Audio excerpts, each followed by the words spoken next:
Violated, so frustrated, irritated by the one you thought you loved.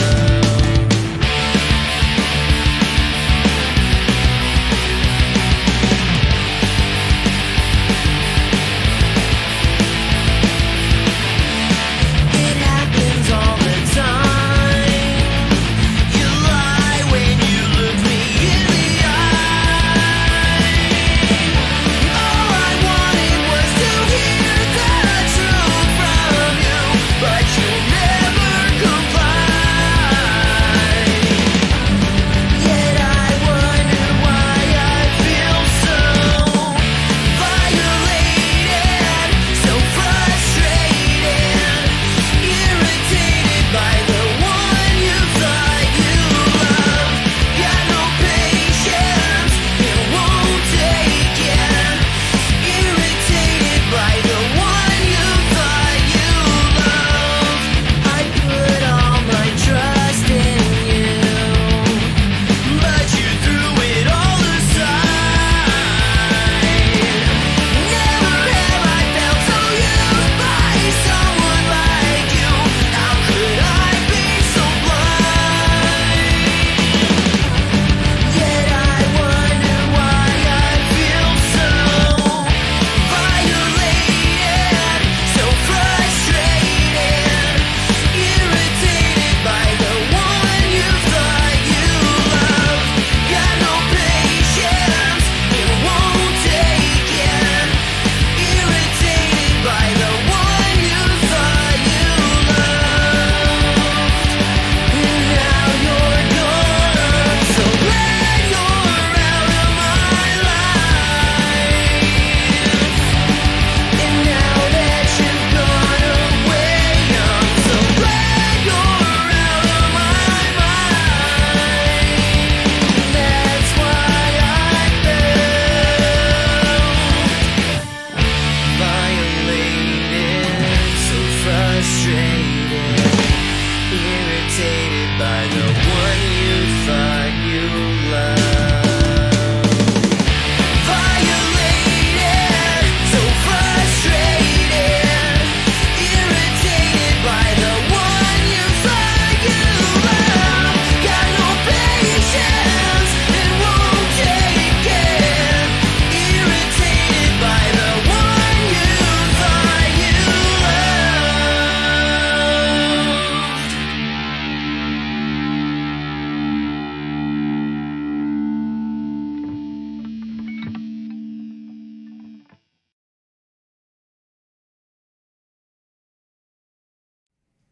Warning: this podcast features adult subject matter, adult language, and things not meant for children to hear. Viewer discretion is advised. You've been warned. We could be. We might be. We appear to be. We are live, ladies and gentlemen, here on the I'm No Joe YouTube channel. Welcome, ladies and gentlemen, boys and girls of appropriate ages, to the latest episode of the What Did I Say show, the show where I hold us accountable for the shit that we talk on the I'm No Joe podcast on Thursday and bring you guys the recaps of all the punchy, kicky goodness that has happened over the course of this weekend. Due to craziness in scheduling, we are a little bit earlier than we normally would be today. I apologize for everyone who counts on that Sunday night goodness, but it'll be here on the replay for you, I promise. That being said, thank you in advance to everyone who is watching this, whether you are here in the chat, I see you, or whether you are catching this on the replay yourself. I appreciate each and every one of you. And before we get into the shit talking, as has been told to me by folks smarter than myself, I need to let you know where you can find us if this is your cup of tea and you want more. We are on all social media platforms that are basically a thing. We're on Facebook at I'm No Joe. We're on Instagram at I'm No Joe. We're here on YouTube at I'm No Joe. And if, understandably, the Instagram influencer level faces are just too goddamn much for you on this channel, but you still need that info, fret not, mon ami. We have got you covered there as well. Anchor.fm/I'm No Joe to get the I'm No Joe podcast in the all audio format of your choosing through whatever podcast source you prefer. Anchor.fm/, Anchor.fm/I'm No Joe. Brain farted there for a second. Been a crazy fucking weekend. If you do want to support the craziness that we get up to around here, also patreon.com/I'm No Joe for the behind the scenes, the unaired, and even the unairable things from the I'm No Joe channel. That being said, man, oh man, did we have a crazy weekend of fights. Thursday night, excuse me, as I mentioned a little bit during the podcast, I guess they're officially calling it Bellator 249 was a thing, with Cybroids making her first quote unquote title defense. I use that in air quotes because so since the Cyborg Julia Budd fight has happened, Julia Budd has already been back in the octagon and definitively won herself a fight, which in normal circumstances would have gotten her a shot at the rematch to get her fucking belt back. But because Scott Coker is so heavily invested in the Cyborg game, that's not the way it went. Julia Budd has already gotten herself another win and is ready to fight again since she lost her belt. But they held Cyborg on the sidelines and then gave her her first quote-unquote title defense against a woman that Julia Budd has already beaten and most certainly has not earned her way back to a legitimate title shot in the attempt to feed Cyborg some cans to get her some title defenses. And surprise, fucking surprise, Cyborg went in and beats Angela Blencowe. I get that Angela Blencowe might be the Cyborg of Australia, but she wasn't in Australia anymore. Like, you're in the big leagues as much as Bellator is a big league. And Cyborg is just a whole nother level. Like, she wasn't on Julia Budd's level, and Cyborg beat Julia Budd. So, I mean, you kind of expected it to go this way. I understand that, you know, MMA math doesn't work, and we tell you guys that all the time, but there are certain aspects of MMA math that are constants, so to speak. And Cyborg fighting cans is generally a constant, especially when Scott Coker's at the wheel. So there was that. There was a couple of interesting matches on the Bellator card, to be honest with you, but for the most part, it was sad. Bellator really is just, for all the momentum they had built coming into 2020, they sure have tripped over their own dick in 2020. And don't get me wrong, I love fucking Bellator. I'm glad Scott Coker and those guys are doing the thing over there, but they're leaving a lot to be desired, especially with what they have to work with. So that being said, we did have two events go down last night. The first one I want to talk about real quick because it's going to get talked about everywhere around the world and it's going to get skewed. I'm fucking certain of it. I'm 100% certain of it. For those of you who are unaware, because we did forget to mention it on Thursday because everything else was going on, last night was Lopez versus Loma for one of the few history-making moments left in the boxing world. The first time ever all four organizational belts were on the line. Vasily Lomachenko came in carrying 3 belts.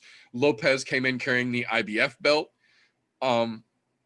Literally, this was a situation where Lomachenko had everything to lose and minimal to gain, whereas Lopez had almost nothing to lose. Lopez, I believe, is 23 and has got himself the IBF belt on account of him being so young and underestimated and being strong, because he is very much an MMA style boxer, for lack of a better comparison. He comes in to do damage early, hard, and doesn't anticipate going long rounds. He wants to put everyone away, and he's done a fairly decent job up until here. But the problem is, boxing world is where the term the tomato can comes from, because to make yourself a name in the boxing world, you need to have big numbers, and it doesn't necessarily matter what the names are that bring those numbers. The boxing world is very much about having the numbers behind your name, specifically trying to get as many in front of the 0 you ideally want at the end as you can. And again, it doesn't matter in the names. It doesn't matter the quality of the opponents. In the boxing world, it literally is all about the numbers more than who were those numbers. Well, Lopez has got himself a decent fucking run. Got himself the IBF belt. You know, hats off to you, sir. That being said, Loma fucking Chenko is and has been for quite some time the standard by which boxers are measured, and they should be.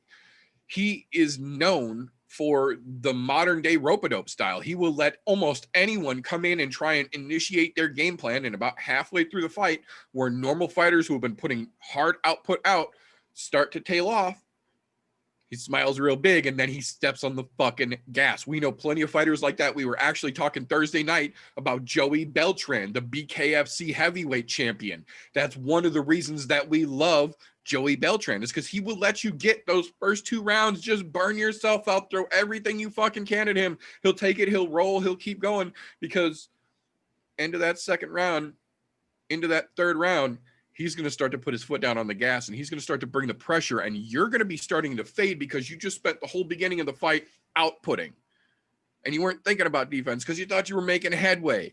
And then here we come around the middle of the fight, and you're starting to hit that wear mark, and he is coming out of nowhere, and he doesn't relent. He's quick, he's technical, and he's powerful. He's just been biding his fucking time. That's exactly what Lomachenko does in the boxing world. He is literally known for letting guys get their game plan initiated. And then as soon as you think you're getting somewhere, you're starting to make progress, here comes Lomachenko out of nowhere with crazy footwork, cutting crazy angles, countering every fucking thing you throw, rolling out of the way every time you throw something at him, and he starts to pour it on, and by the end of the fight, you're in fucking trouble. Last night was no exception. Lopez came in and was absolutely headhunting from the beginning of the fucking fight. He was headhunting. He was trying to land big shots. He was being real fucking showy. Wasn't boxing smart. Was not trying to be technical. Was not trying to be conserving his energy, knowing it's a 12-round fucking fight and that you're probably gonna go 12 fucking rounds because it's Lomachenko. He doesn't hold the other 3 belts for no fucking reason. And sure enough, the kid comes out, and you can tell he's fucking hoppy. He's hyped. His dad's fucking screaming in his corner. He's being real fucking power heavy, being real showy. And Lomachenko is just quietly biding his time, landing good fucking piece shots here and there. In the meanwhile, countering nice and smooth, but not really doing a whole lot, letting the kid just burn fucking energy. Sure enough, about the 6th round, 5th round, he starts to turn it on a little more. 6th round, he's turning it on a little more. 7th round, he puts the fucking pedal down. From the beginning bell of round 7 till the end of the goddamn fight, Lomachenko did not slow down. He did not back up. He was going aggressive. He was going heavy. He was boxing smart, but he was being super fucking pressureful, and you could see the kid wilting from 7 on. The kid did exactly what everyone, including Lomachenko, expected him to do. He came out, he poured his fucking gas tank out early, and then he had to struggle on cruise control to fucking finish the fight out. And Lomachenko started piecing him the fuck up. There were fucking bruises. There was fucking puffiness. You could see him starting to swell. The kid was getting frustrated, and Lomachenko was just out fucking classing him. Now, to be fair, I understand that round 7 is a little late in a fucking 12-round fight to put the gas down, but to be fair, I don't think the kid discernibly won any of the rounds early on. I think you could give him the rounds because you could see what Lomachenko was doing, and the kid was landing more shots. I get that. But at the same time, they made a point to brag about the 3 judges that were judging this fight were all seasoned professional judges with thousands of matches under their belts, known for being good judges. Does this look like the face of a man who thinks that we saw good judging last night? Spoiler alert, it's not. Holy shit. For a fucking group of judges that were literally bragged about for their professionalism and reliability in judging a fight, one, they gave the fight completely and by runaway in all situations to Lopez, which I don't agree with to begin with. Lomachenko won that fucking fight. If anything, you can call it a draw because Lomachenko gave the kid too much time early on, but did more than enough damage in the end and put more than enough pressure on in the end to have shown that he won that fight and was letting that happen on purpose to wear the kid out just like he did. The other part of that, not only did these 3 quote unquote professional, reliable judges give the fight to Lopez, who I and the vast majority of people who weren't Lopez fanboys believe lost it. They gave 3 separate, and not just separate, but wildly varying different scores from these professional, reliable judges. They couldn't even be consistent in their agreement that the kid won, and how drastically the 3 of them who watched the fight cage side saw it and then scored it. So you're losing fucking credibility left and right. It's boxing is a dying sport for a fucking reason. Teddy Atlas and others have come out and said for fucking years that this shit is so beyond corrupt, there is no saving it. And we're starting to really see that play out more and more. This was one of the last historic moments left in boxing to be held.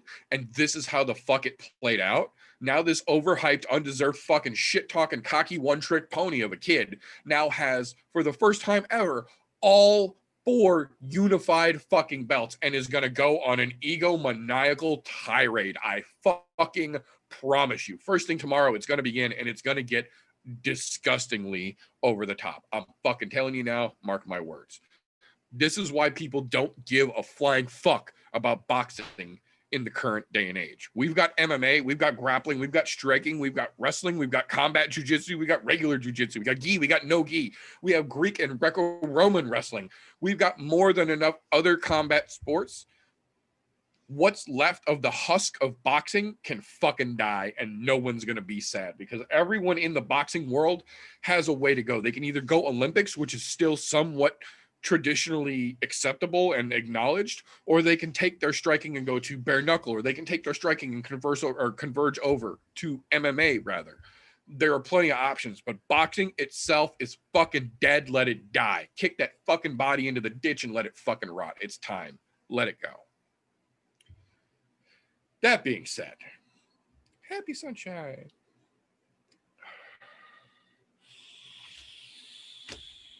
We did last night before the boxing show have a pretty damn decent final fight night from Abu Dhabi. Hashtag not my fight island. They did put on a pretty damn decent fight night. Let me pull the card up here so we can start from, oh yeah, that's right. Fucking shit. So spoiler alert, I have opinions. The very first fight that kicked the fucking card off, Said Nurmagomedov versus Mark Striegel.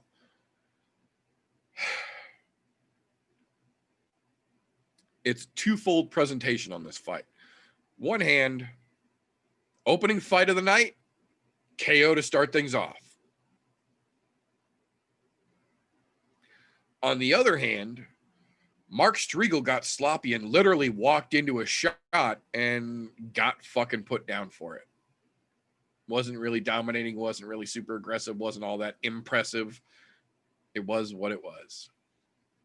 We'll see where the young Nurmagomedov goes from there. I think Mark Striegel will be back, and I think he'll be just fine so long as the UFC doesn't do anything stupid and cut him off the fucking first fight of the night loss. I don't think that's going to happen. We know it's a possibility, though, so we'll see.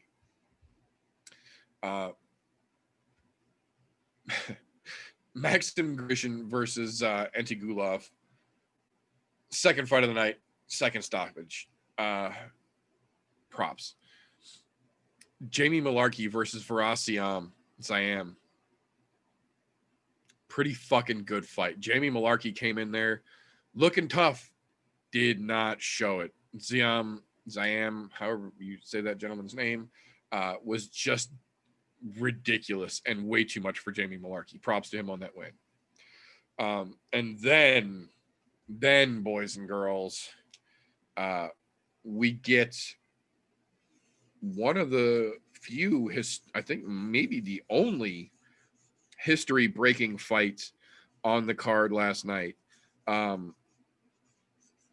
The Iron Turtle himself, Jun-Young Park, against John Phillips, was an absolute 3-round fucking banger of a war. How this did not get fight of the night, I do not fucking understand. I'm telling you right now, this was probably the best fight of the whole fucking evening. if not absolutely the best fight of the prelims, but the best fight of the evening, in my opinion, didn't get fight of the night either. But we'll talk about that in a little while. But Jun Young Park just dominated John Phillips, decided that he wanted to keep him on the ground, so he did. Holy shit, did he ever. Jun Young Park set the all UFC, not just middleweight, the all UFC ground strike record last night against John Phillips. It was insane. He just absolutely fucking rained strikes down on John Phillips, took him to the ground, held him there, and pounded the shit out of him for 3 fucking rounds. Only damage he took was a last second split of the eye. Assuming that eye heals up, I think we might see Jun Young Park back in there again before the end of the year.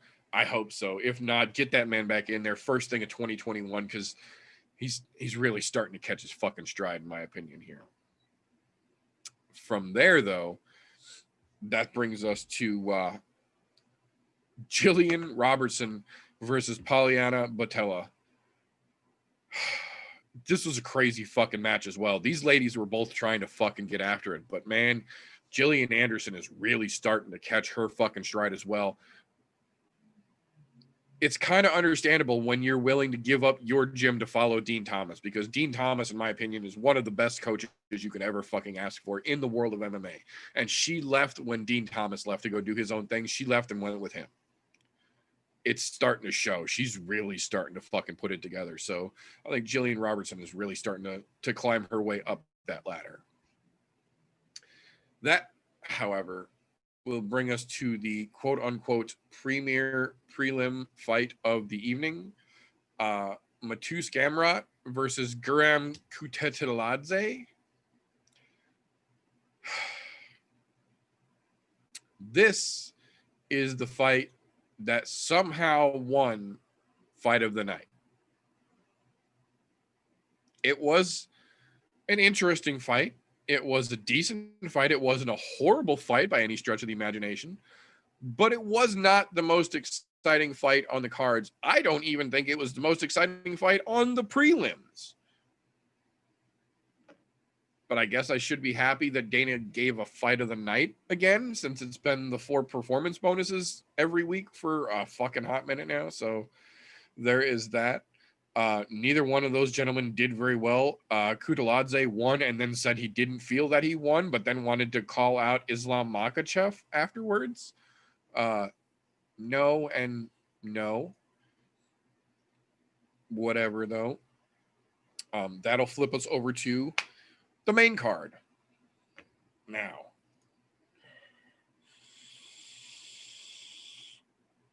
out of the fights that we talked about Thursday night, there was 2 I got wrong. This was the first of those 2. I thought Almeida was going to go in there and just deal with Martinez. Now, obviously not easily. This was going to be a good matchup regardless, but I figured Martinez wasn't going to be nearly as much of a problem as he turned out to be. And to be fair, he wasn't really the biggest problem. Almeida was handling him fairly fucking well. The problem was Almeida was getting sloppy with his hands, and Martinez was just landing fucking shots. A lot of them. Like a lot. All the fucking time. Throughout the whole fight, he was landing fucking shots. Almeida was landing better shots, landing more technical shots, but Martinez landed more shots overall, and it looked like it was going to be one of those situations where the judges decided quality was not as important as quantity, and Martinez gets the judge's decision. Props to you, sir. That brings us to one of the better fights of the fucking whole evening. Not the best fight on the card, I'm not going to say, but it was one of the best fights on the card. Claudio Silva versus the James Krause. We had a feeling Krause was going to come out and do fucking work. I did not, however, realize that Krause was going to come out and put on a fucking masterclass against Mr. Silva. had he not taken a hard inside leg kick to the back of his knee early in the fight and had damage done from it, I don't think this fight would have went to decision. That being said, even all the way up into the decision, James Krause was kicking that dude's ass left and right. Just fucking badassery. How he did not get fight of the night from that fight compared to the one that actually won, I don't fucking understand. Because this fight was 10 times the fight that fucking prelim fight that actually got fight of the night was. That being said, that brings us to the people's co-main event, as it were. Jimmy Crute versus Modestas Bukauskas.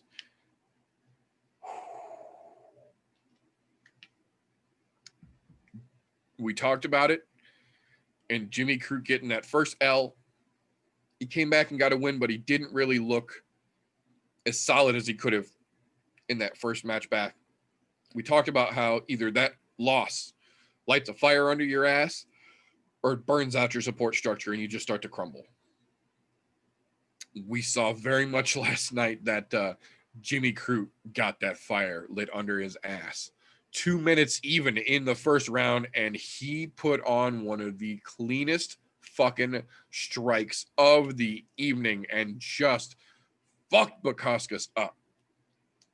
It wasn't like Bukauskas was doing anything wrong. Crute just looked fucking spectacular. He was much more patient, much more relaxed than he had been earlier in his career, and you could see the development starting to happen. The maturing of him as a fighter is starting to take place. And we said it before, if this is how it goes, Jimmy Crute's going to be a dangerous man for everyone in that fucking 205 division. And man, it's starting to look like Jimmy Crute's going to be a real dangerous person in that 205 division. He's looking fucking spectacular. And the KO got him one of the 2 performance of the night bonuses.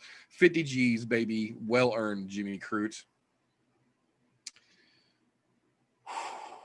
Which brings us to the actual co-main event. Katlyn Chookagian versus Jessica Andrade, making her debut at 125. Now, I'm not going to be so petty as to call anyone out by name. All I will say is that if you go back and watch Thursday's show, there was a high amount of dissent, in my opinion, that Jessica Andrade was going to be able to get in beyond the distance and land that newfound weight cutlass power and place it on Chookagian with the fierceness. I was met with a lot of opposition that Chookagian was too rangy. She was too long. She controlled the distance too much. There's no way Andrade was going to make it in. She would eat too many shots on the way in if she did try. And lo and behold, boys and girls, as if someone had a small idea of what they were talking about, Jessica Andrade went in there last night, got right around every single thing Katlyn Chookagian tried to throw at her, closed the distance, and used that newfound power to destroy Katlyn's body until she finished her ass. Katlyn Chookagian did not land, in my opinion, even a single significant strike on Andrade, just a couple of feel-out rangefinders, but man, 454 in the first round. Andrade digs to the body on Chookagian so hard she stopped mid-fight, grabbed her side, and stuttered back about a half a dozen steps. Andrade saw it was coming. Flying knee attempt that barely gets stopped, followed up by a couple of hard shots that put Chookagian down.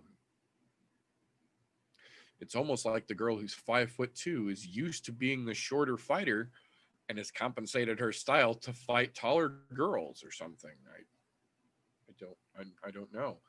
But Chookagian got her ass beat, owned it. Andrade unfortunately, as we had a feeling they were going to do, immediately starts to talk about how she thinks she'd be a great matchup for Valentina.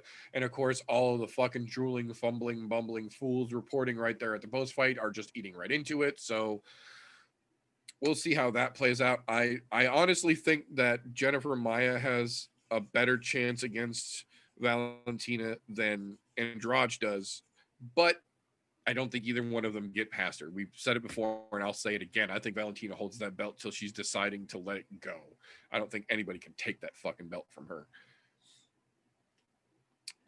That being said, we'll see where she goes now in the 125 because she just beat in her debut fight in the division the number one contender who just literally lost to the champion. So she immediately put herself in the top of the division in the discussion for the title shot, regardless of what anybody says about it.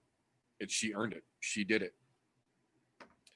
So that brings us to the actual meat and potatoes of the meat and potatoes in the meat and potatoes recap of this meat and potato show.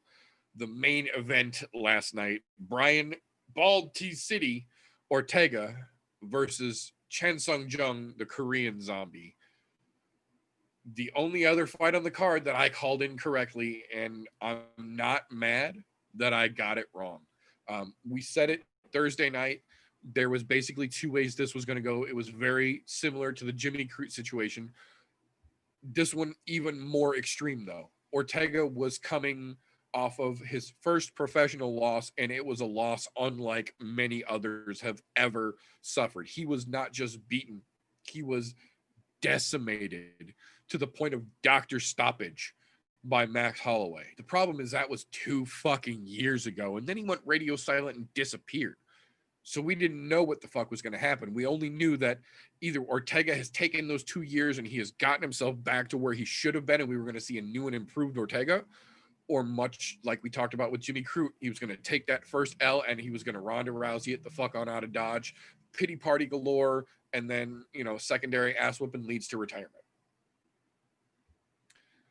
I didn't think Ortega was going to be able to make the improvements that he needed based on what we had saw. In my opinion, I thought Ortega was basically taking 2 years playing the pity party game and trying to find something other than UFC that he could do in a very Ronda-esque fashion. Turns out that was not the case. He has absolutely been working his ass off the last 2 years with a new camp, new crew, new Ortega. We came in there, we saw glimpses of the old Brian in there, but man, we saw no groundwork. This was a striking battle. This fight was for Ortega what he wanted the Max Holloway fight to be. Korean Zombie, to his credit, just couldn't get enough going, couldn't get enough working to really start to put it on Ortega. And, hats off to Brian. He got himself a shot against Volkanovski for the title. Dana confirmed it. They're going to make that matchup as soon as everybody's ready. I got to say, as much as I did enjoy seeing the new and improved Ortega, and he absolutely made the zombie look fucking rookie-ish, man. A guy as tough as the Korean Zombie couldn't do shit last night. He couldn't ever get his game going.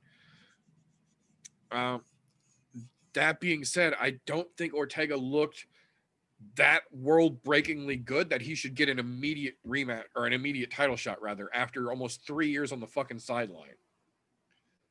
I get that he beat the zombie, and the zombie was legitimately about to get his title shot if he won this fight. So I get that turnabout is fair play, but that's not always how the UFC works. And that shouldn't be how it automatically works if it's a situation by situation basis, because we got a guy coming back after 3 years, goes to the decision.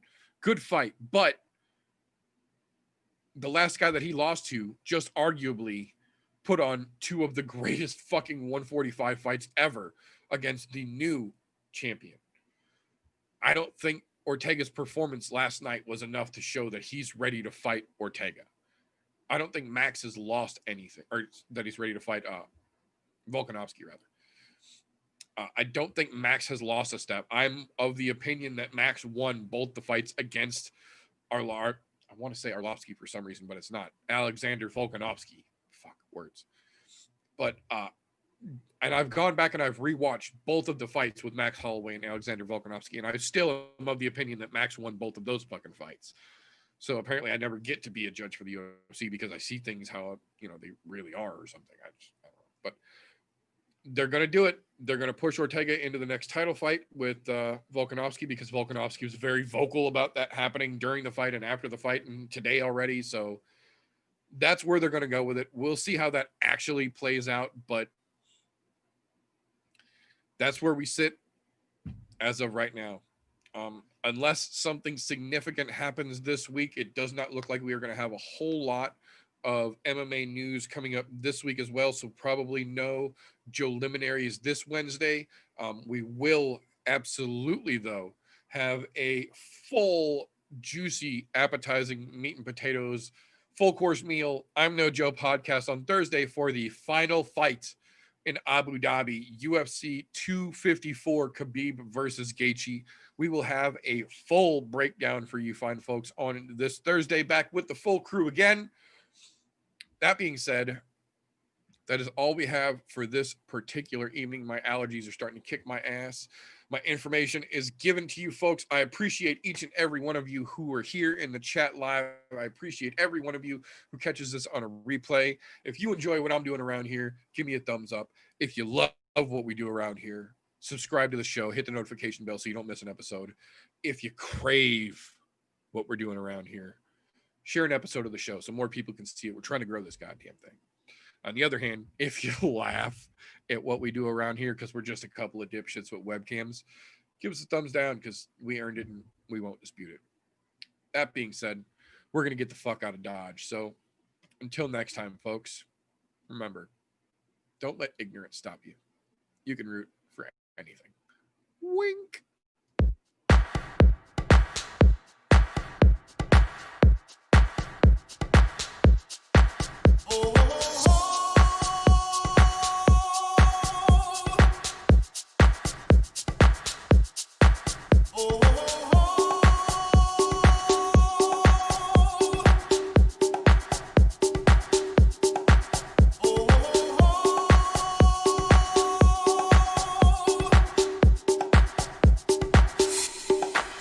Everybody was kung fu fighting. Those kids were fast as lightning. In fact, it was a little bit frightening. How do I say goodbye to what we had? The good times.